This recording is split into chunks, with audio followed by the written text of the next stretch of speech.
experience this brand new car. I'm very lucky, very privileged to be the first one in it.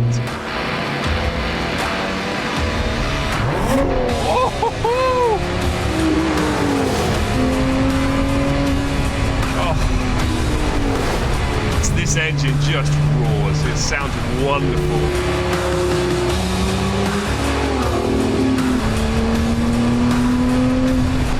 So that driver feeling for me is so important.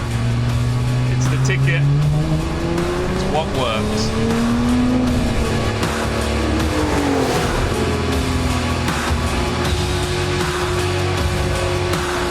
The cabin is just proper luxurious.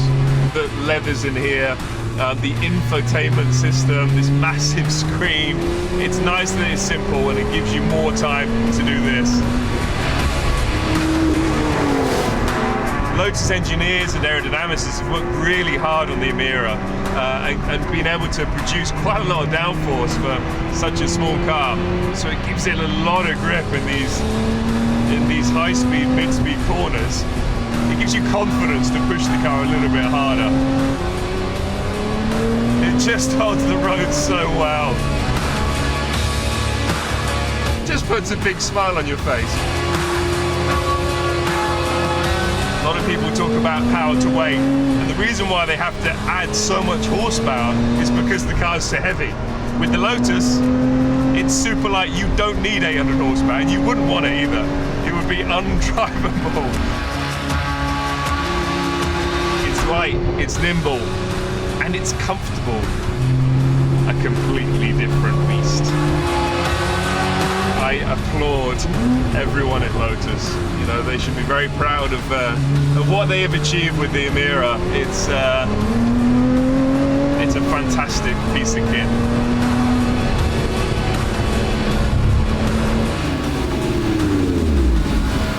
What can I say? Wow. You know, every time I drive a Lotus, I love that mechanical grip that it gives you. But now you even have that in the high-speed corners. They've worked really hard with the aerodynamics on the Emira. And you're doing it in such a luxurious place as well. This interior is so plush. You know, a lot of the time in a sports car, they're fantastic to drive. You enjoy driving them, but you don't want to do long distances in them. But in here, I'm so comfy. My takeaways from today: a big step forward for Lotus. This car is a very, very important car, and this is really going to shape the company for the future. I'm not done driving it yet.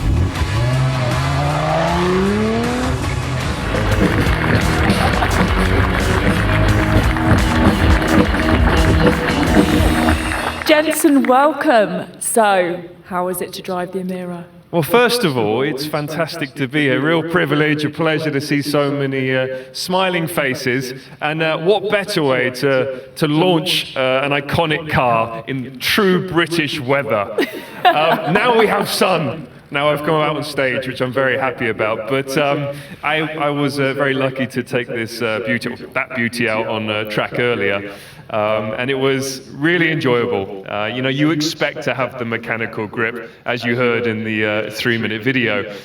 You expect to have that mechanical grip from a Lotus, but to have the aero and, you know, everything on this car has a purpose. You know, all these lines, intakes, the curvatures, they have a purpose, and that's what I love most about it.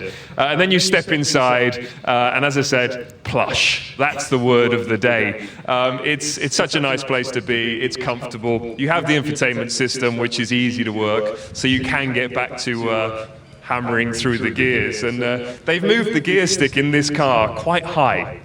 And it feels really racy. So from the steering wheel to the gear stick, it's such a short movement, which is great. It feels much more racy, and I obviously like that. Well, I think you've sold it to us, to be honest. You've loved Lotus cars since you were young. In fact, since you were too young to actually drive one. Well, no, I was legally allowed to drive one, but I was 17. I actually started off in something that was not a Lotus and very far from a Lotus when I was 17. But I drove past the Bristol dealership, the Bristol showroom, and there was a Lotus Elise out on the grass. So I went in and I said, can I drive that? And they said, no. One word, that's all that they gave me, no. I was like, well, can I sit in it? They said, okay, you can sit in it. So I sat in the car, and I remember it just being very sparse, first of all. You basically had a seat, 3 pedals, a steering wheel, and a gear stick.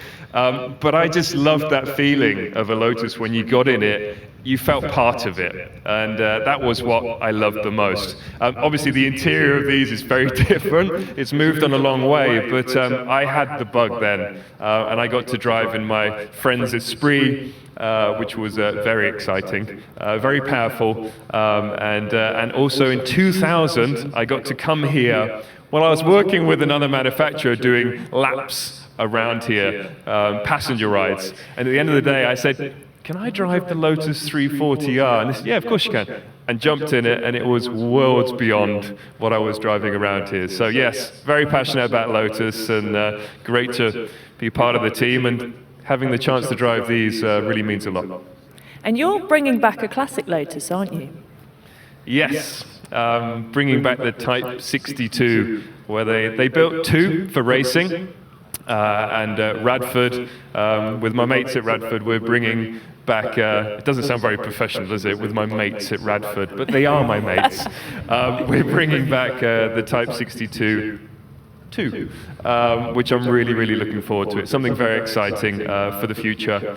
And we're very lucky that we've been able to work with Lotus on the platform and with the engineers and the development of it. So exciting for the future, but right now, we're here for these guys, and I must say, in this color, stunning, isn't it? It is absolutely amazing. What would you choose?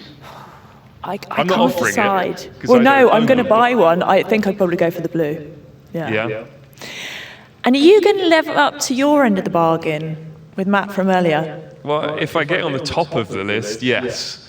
I mean, yes, I can't say no to it. It's stunning, and this problem is for me is color. I like this. I personally would really go for the yellow. The yellow with that fleck in it, I think it would show off the curves a little bit. But no, it's a spectacular car, and I can't believe we're calling it a junior supercar. Because it would take on so many powerhouses out on track. And yeah, I mean, I'm super excited, and everyone that's worked on this car should be very, very proud. Well, you heard it here first. Jenson's going to buy one. I feel like I should get the commission from that sale. Ladies and gentlemen, Jenson Button. Thank you, guys. Hope you enjoyed the evening.